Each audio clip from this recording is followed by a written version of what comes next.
जय श्री कृष्ण दोस्तों, स्वागत है आपका अपने YouTube चैनल संस्कृत धारा में। और आज हम यहाँ पर बात करने वाले हैं कन्या राशि की जनवरी मास के 2025 की बातें। नव वर्ष लग रहा है सबको, मेरी तरफ से शुभकामनाएं, बहुत बहुत हार्दिक शुभकामनाएं आप सभी को। कन्या राशि वाले जातकों के लिए विशेष रूप से मैं कहना चाहूंगा कि 2025 आपके लिए बहुत कुछ लेकर के आने वाला है। 2025 आपके लिए कुछ शुभकामनाएं लेकर के आएगा, कुछ आपके लिए मेहनत लेकर के आएगा, कुछ आपके लिए कुछ समस्या भी साथ में लेकर के आएगा, क्योंकि जहां धूप होती है वहां छांव होती है, ये तो निश्चित रूप से है। लेकिन आपको यहाँ पर हम आपसे जब वार्तालाप करते हैं तो आपको कुछ बातें बताते हैं, कुछ आपको समाधान बताते हैं, कुछ आपको उपाय बताते हैं, जिसके माध्यम से आप अपनी बात और अपने समय को दिशा निर्देश करते हुए सही समय पर सही कार्य कर सकते हो। यहाँ पर वीडियो बनाने का मुख्य कारण यही होता है कि आप लोगों से थोड़ा प्रेम भरी बातें हो जाती है। साथ में आप लोगों को जो भी ग्रह गोचर का जो चाल होती है, ग्रह गोचर का जो प्रभाव होता है, ग्रह नक्षत्रों का जो प्रभाव होता है, जो चंद्र कुंडली के अनुसार होता है, मासिक होता है या फिर वार्षिक होता है, वो सभी हम यहाँ पर आपके साथ में बात कर लेते हैं। अगर आपको सटीकता से चाहिए या भविष्यवाणी आपको चाहिए कि आपके खुद के बारे में होनी चाहिए, तो आप अपने खुद की जन्म कुंडली का विश्लेषण करवाइएगा। खुद की जन्म कुंडली का विश्लेषण करवाने के लिए भैया यहाँ पर मैं आपको आज 9 वर्ष के लिए, यानी 9 वर्ष के ऊपर फुल उपहार देने के लिए आपसे कहना चाहूंगा कि केवल और केवल 300 रुपए में आपकी कुंडली का विश्लेषण कर दिया जाएगा। ओनली फॉर 300 रुपए के अंदर आपको व्हाट्सएप के ऊपर स्क्रीनशॉट भेजना होगा पेमेंट घेर करके, और फिर अपनी व्हाट्सएप नंबर के ऊपर ही आपको अपनी डेट ऑफ बर्थ डालनी होगी। तो आपको आपका विश्लेषण भी वहां पर मिलता हुआ दिखाई देगा। जो स्क्रीन पर नंबर चल रहे हैं वही नंबर आपको दिखाई देंगे। केवल 300 रुपए आपको डालने पहले पड़ेंगे, उसके बाद के अंदर आप अपनी डेट ऑफ बर्थ डालिए, और फिर आप फोन से भी बात करके भी कर सकते हैं, और व्हाट्सएप से भी माध्यम से भी आप कर सकते हैं। आपको पूर्ण रूप से खुली यहाँ पर दी जा रही है। 2025 के अंदर ये खुला ऑफर आपके लिए है, और मेरी तरफ से ये आपके लिए एक ये मान लीजिए कि उपहार के रूप में है, जो केवल और केवल 300 रुपए में आपकी कुंडली का विश्लेषण करके बताऊंगा। कुंडली बना करके नहीं देंगे, कुंडली का विश्लेषण किया जाएगा। ठीक है, चलिए फिर चलते हैं फिर अपने कन्या राशि की गोचर कुंडली के ऊपर कि क्या कुछ कह रहा है। सबसे पहले हम बात करने चाहें कन्या राशि वाले जातकों के लिए कि स्वास्थ्य के बारे में अगर हम बात करें तो भैया देखो, सीधी सी बात है, स्वास्थ्य के अंदर आपको थोड़ा सा सर्दी भी पड़ रही है, तो आपको ध्यान रखना होगा कि पेट में थोड़ी दिक्कत, गैस, नजला इत्यादि आपके जुकाम खांसी हो सकती है। क्योंकि आपके जो केतु भगवान है वो लगन में बैठे हैं, शरीर के ऊपर केतु भगवान बैठे हैं, जो मन के अंदर थोड़ा सा भय भी पैदा करते हैं, थोड़ा सा आपको स्लो भी पैदा करते हैं, थोड़ा सा आपके अंदर आलस्य भी पैदा करते हैं। उसके कारण आपके दिनचर्या में भी काफी प्रभाव पड़ता हुआ दिखाई दे रहा होगा। आपने ये चीज नोट की होगी, जो भी काम करने की कोशिश कर रहे हो वो काम हम सोचते हैं कि कल से शुरुआत करेंगे, परंतु फिर देखते हैं कि 10 दिन निकल गए, हमने तो शुरुआत की ही नहीं। यानी सोचने में ही हमारा समय व्यतीत होता जा रहा है, हम उस समय को व्यर्थ करते जा रहे हैं, समय को खराब करते जा रहे हैं। ऐसी स्थिति यहाँ पर बनती हुई दिखाई दे रही है। तो ये पीछे से भी दिखाई दे रही है, पिछले वर्ष में भी आपके साथ में ऐसा कुछ होता हुआ दिखाई दिया होगा। आपको कॉमेंट में जरूर लिख करके बताना अगर ऐसा होता हुआ मिला है तो। फिर आगे की बात कर लेते हैं हम, क्योंकि सूर्य भगवान देखो, कुछ ग्रह यहाँ पर परिवर्तन होने जा रहे हैं जो जनवरी के मास में होने वाले हैं। जैसे मंगल भगवान वक्री होंगे, सूर्य भगवान 14 तारीख को यहाँ पर अगले घर के अंदर विराजमान हो जाएंगे। बुध भी 4 तारीख को बुध भगवान आपके केंद्र तृतीय भाव से निकल करके चतुर्थ भाव यानी केंद्र में विराजमान होने जा रहे हैं, जो आपके लिए बहुत शुभ है, आपके लिए बहुत गजब का रहने वाला है। क्योंकि आपकी केंद्र में रह करके केंद्र के ऊपर जब अपने घर के ऊपर जब दृष्टि रखेंगे तो आपकी वाणी में, बुद्धि में बहुत गजब का प्रभाव लेकर के आएंगे। आप जहां भी मिलोगे, आपके बोलने के तरीके में, आप जहां मिलोगे जिससे भी, उसको अपनी ओर आकर्षित करने में बहुत सक्षमता आपको दिखाई देगी। जहां जाओगे वहां मेला जैसा आपको देखने को मिलेगा, और साथ में आपकी वाणी के माध्यम से आप दूसरों को अपनी ओर प्रभावित कर सकते हैं। चाहे वह आप नौकरी के अंदर अपने से बड़े पदाधिकारी को हो, या फिर किसी अन्य अपने क्लिक को, या अपने ग्राहक को, या फिर किसी भी प्रकार से आप जो भी कार्य करते हैं उसके अंदर आपको अपनी वाणी के माध्यम से आकर्षकता दिखाई देती हुई आपको मिलेगी। बुध भगवान आपके लिए बहुत अच्छा दिखाई दे रहे हैं, क्योंकि बुध भगवान जो है कि बुध आदित्य योग भी बना रहे हैं। यहाँ पर 4 तारीख को आ रहे हैं, 14 तारीख तक यहाँ पर सूर्य भगवान और बुध भगवान दोनों एक साथ रहेंगे केंद्र के अंदर। और आपके लिए ये विशेष रूप से विशेषता दिखाई दे रही है कि बुध आदित्य योग अगर केंद्र में बन रहा है तो भैया यहाँ पर सब चीज आपके लिए बेस्ट ही बेस्ट दिखाई दे रही है। क्योंकि यहाँ पर बुद्धि का, वाणी का, आत्मा का और यश मान पद प्रतिष्ठा का सूर्य भी तो प्रतीक है, बुध भी प्रतीक है। बुध आदित्य योग बन जाते हैं तो कुछ जिम्मेवारियां आपको जरूर मिलती है, आपको जिम्मेवारियां मिलेगी, लेकिन आप मेहनत करके साथ साथ में आपको बहुत अच्छा रिजल्ट मिलता हुआ दिखाई दे रहा है। जो साल के फर्स्ट की अगर हम बात करें, साल के फर्स्ट के अंदर जो 4 तारीख से पहले के 1 2 3 दिन जो है उसके अंदर अगर हम बात करें तो भैया थोड़ी सी मेहनत ज्यादा करते हुए दिखाई दे रहे हैं, यानी थोड़ी सी आपको मेहनत ज्यादा करनी पड़ सकती है। आपके कार्य सफल होंगे, ये चिंता मत कीजिए कि आपके कार्य सफल होंगे या नहीं होंगे। आपके कार्य निश्चित रूप से सफल होंगे। आप ने देखा होगा कि आप कुछ नया करने की सोच रहे हैं, कुछ ये कह सकते हैं जीवन में बदलाव करने की कोशिश करें, तो भैया इसको मेहनत करके और इसको आप प्रैक्टिकल करके ही कर सकते हैं। क्यों कर सकते हैं? देखो भैया, जैसे राहु है, राहु क्या करता है, मन के अंदर अलग अलग ख्याल लेकर के आता है, नए नए ख्याल लेकर के आता है जो आपके मन में चल रहे होंगे। आपने अभी आप वीडियो देख रहे हैं तो आप सोच सकते हो कि आपके मन में चलते हुए भी दिखाई दे देंगे। और जो 2024 में आपने देखा भी होगा कि नए नए ख्याल आपके मन में आए थे, परंतु उनको चित्रित नहीं किया आपने। मंगल की ऊर्जा और राहु की ऊर्जा को अगर आपको सही दिशा में लेकर के जाना है तो राहु क्या करता है, कल्पनाएं देता है, नए नए विचार देता है, नई नई खुरापात देता है आपको, किसी भी कार्य के अंदर नई नई तकनीक देता है आपको, मोबाइल में, ऑनलाइन में, सोशल मीडिया में इत्यादि में, सब में। परंतु उसको प्रैक्टिकल करना भी तो जरूरी है ना, तभी तो आपको सफलता मिलेगी। केवल सोचने से कुछ नहीं होने वाला है भैया। तो इसलिए राहु की जो कल्पनाशील, जो आपके अंदर नई नई जो खुरापात चीजें चल रही है, जो आपके कार्य क्षेत्र के अंदर उन्नति की जो चीजें चल रही है आपके अंदर, उनको प्रैक्टिकल कीजिएगा, और वो भी सही दिशा में। भैया ये याद रख लेना, राहु की दूसरी दिशा भी है।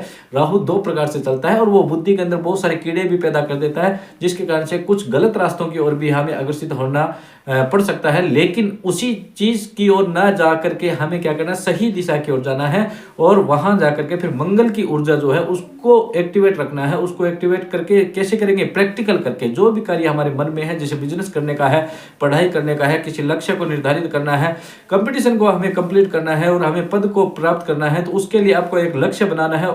लक्ष्य बनाना राहु की ऊर्जा है और उस लक्ष्य के ऊपर कार्य करना मंगल की ऊर्जा है। ये आपको करते रहना है। और दूसरी बात यहाँ पर हम बात कर लेते हैं आगे की। अगर हम बात करें जैसे विद्यार्थी जीवन की बात करें तो भैया यहाँ पर बुध आदित्य योग बन रहा है। बुध भगवान आपके केंद्र के अंदर अपने घर को देख रहे हैं, तो ये सारी चीजें जो यहाँ पर मेल मिलाप हो रहा है, इसलिए यहाँ कह सकते हैं कि आपके लिए जनवरी का महीना बहुत अच्छा रहने वाला है विद्यार्थी जीवन के लिए। और कंपटीशन वालों के लिए भी बहुत अच्छा यहाँ पर लाभ, यहाँ पर नौकरी मिलती हुई यहाँ पर दिखाई दे रही है। क्योंकि 2025 के अंदर अगर जो व्यक्ति दिशा निर्देश के अनुसार अगर चलता है तो ये मान लीजिए निश्चित रूप से उसको सर्विस मिलेगी। जो कंपटीशन देने वाले जो बच्चे हैं उनको भी सर्विस मिलने के पूरे चांसेस यहाँ पर दिखाई दे रहे हैं जनवरी मास के महीने में। और दूसरी बात, सटीकता तो आपकी खुद की कुंडली में मिलेगी। और इस बार मैंने जो मौका दिया, जो अवसर दिया, जो उपहार आपको 2025 का दिया भैया, इससे ज्यादा कम कर करके कोई अगर दे आपको तो मेरे को बता देना। क्योंकि मैं यहाँ पर कंप्लीट रूप से, यहाँ पे कोई झूठ नहीं है, कोई समस्या नहीं है, कोई दिक्कत नहीं आएगी। आपको डायरेक्ट यहाँ पर आपके कुंडली का विश्लेषण करके बताया जाएगा। जितना भी विश्लेषण होगा वो आपको बता दिया जाएगा और आपको क्या उपाय करने वो भी आपको बता दिए जाएंगे। किसी प्रकार की कोई संशय नहीं आने वाला, लेकिन आपको अपने नियम को फॉलो करना जरूरी है।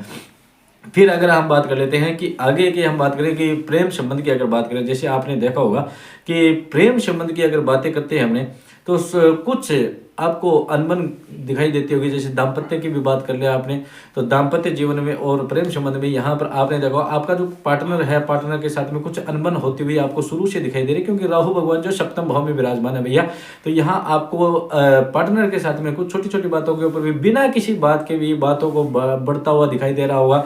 बिना किसी मुद्दों की बातों के ऊपर झगड़ा होता हुआ, छोटा छोटा झगड़ा होता हुआ दिखाई दे रहा होगा। और ये समस्याएं बड़ी ना हो जाए, कोई तीसरा आकर के उसके अंदर कुछ नया परिवर्तन ना कर दे, ऐसा ना हो। इसीलिए आप अपने पार्टनर को धैर्य पूर्वक ध्यान रखते हुए अपनी वाणी के ऊपर, अपनी सोच के ऊपर कंट्रोल करते हुए राहु को हावी ना होने दे, राहु का उपाय करते रहिए और उसके कारण से आप अपने कार्य को सही दिशा में लेकर के जा सकते हैं। तो राहु का ऐसा भी काम होता है कि भैया आजकल आप सुन रहे होंगे कि डिवोर्स वगैरह बहुत होते हैं, छोटी छोटी बातों के ऊपर डिवोर्स हो जाते हैं, एक दूसरे से रहने के लिए पसंद नहीं करते।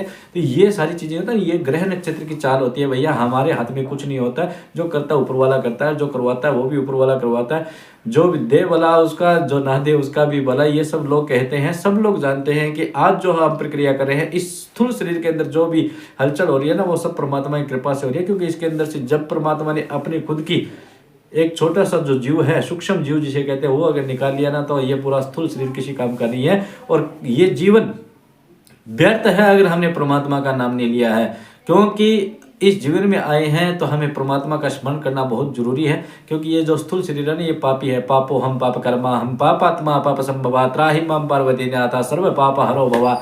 ये आपको सबको पता है कि ये शरीर जो है बड़ा ही पापी है, और इस पापी शरीर को उद्धार करने के लिए अगर हमें कुछ करना है तो परमात्मा की कृपा चाहिए, और परमात्मा की कृपा से ही ये ग्रह नक्षत्र भी अपने अपने कार्य सही ढंग से करेंगे। भैया ये भी याद रख लेना, परमात्मा के बिना कुछ भी नहीं है। समस्या जो दाम्पत्य जीवन में आपको दिखाई दे रही है, तो राहु का उपाय अगर आप करेंगे तो उसमें समस्या कुछ कम होती हुई यहाँ पर दिखाई देगी।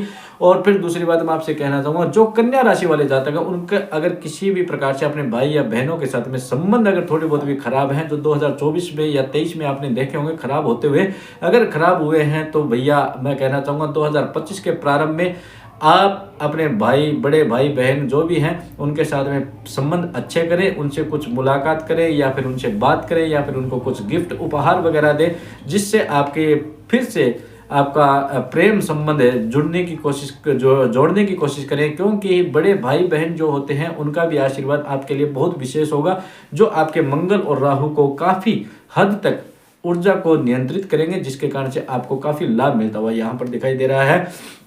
4 तारीख के बाद वैसे भी बुध भगवान यहाँ पर केंद्र में आकर के अपने घर को केंद्र में ही देख रहे हैं, सप्तम दृष्टि से देख रहे हैं, तो यहाँ पर आपको देख लेना, आपको वाणी के अंदर काफी अच्छी लाभ मिलता हुआ दिखाई दे रहा है। साथ में नौकरी के अंदर भी काफी योग बनते हुए यहाँ पर दिखाई दे रहे हैं। बिजनेस की अगर हम बात करें तो भैया अभी क्या है कि बिजनेस की अगर वैसे बात करें, सारी पॉजिटिव बात कर ले तो अच्छा नहीं लगता। बिजनेस की अगर हम बात करें तो भैया बिजनेस जैसे भाग्य भाव, भाग्य जो है वो शुक्र है, और शुक्र बैठे आपके षष्ठम भाव में, तो थोड़ा सा ये कह सकते हैं कि आपकी मेहनत ज़्यादा हो सकती है। थोड़ा सा आपको धैर्य रखना होगा, कहीं पर भी किसी के कहने पर आपको कोई भी निवेश वगैरह नहीं करना होगा, और सब चीज़ सोच समझ करके आपको कार्य करना है, क्योंकि 28 तारीख को ही शुक्र भगवान जो है वो परिवर्तित होंगे। उसके बाद में आपके लिए काफ़ी अच्छा दिवस आने वाले हैं, और वो अगले महीने में हम बात करेंगे कैसे क्या कुछ करना होगा आपको।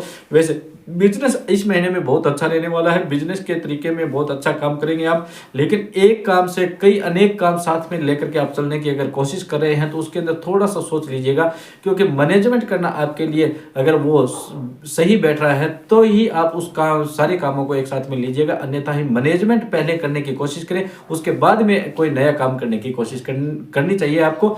ये सारी जो वार्तालाप है ये मैंने आपको बताई जनवरी महीने की चंद्र गोत्र कुंडली के अनुसार। और अगर आप अपनी भविष्यवाणी करवाना चाहते हैं तो आप अपनी डेट ऑफ बर्थ और जो भी आपकी डिटेल होती है जन्म की, उसके अनुसार ही आप अपनी खुद की कुंडली के माध्यम से करवा सकते हैं। दूसरी बात यहाँ पर बात कर लेते हैं कि आपको उपाय क्या करना चाहिए। तो कन्या राशि के जातकों के लिए सबसे पहले मैं कहना चाहूंगा कि राहु का उपाय आपको करना चाहिए। राहु के लिए आपको किसी काली वस्तु का दान करना चाहिए। दूसरी बात, आपको हनुमान चालीसा का पाठ निरंतर करना चाहिए।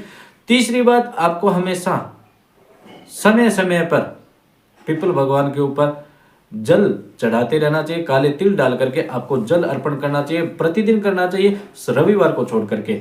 तीसरी यहाँ पर मैं कहना चाहूँगा मंगल भगवान के लिए भी हनुमान चालीसा का पाठ करने से मंगल भी शांत होता है, राहु भी शांत होता है। और फिर अगर हम बात करें तो यहाँ पर बुध भगवान के लिए गणपति भगवान के ऊपर हरी दुर्वा आप निरंतर चढ़ाइएगा, जिससे आपके वाणी और बुद्धि के अंदर काफी अच्छा परिवर्तन पैदा होगा और आपके अंदर आकर्षण पैदा होगा, जो आपके लिए बहुत अच्छा रहने वाला है। और अन्य जो उपाय हैं अगर आप सटीकता से पूछना चाहें तो अपनी खुद की कुंडली के अंदर जानकारी ले सकते हैं। ये हमने जो बात की थी ये थी मासिक गोत्र कुंडली की, और आप अपनी भी कुंडली के बारे में बतला सकते हैं। आपको अगर वीडियो अच्छी लगी हो तो इसको लाइक, शेयर और सब्सक्राइब जरूर कीजिएगा। जय श्री गणेश, राधे राधे।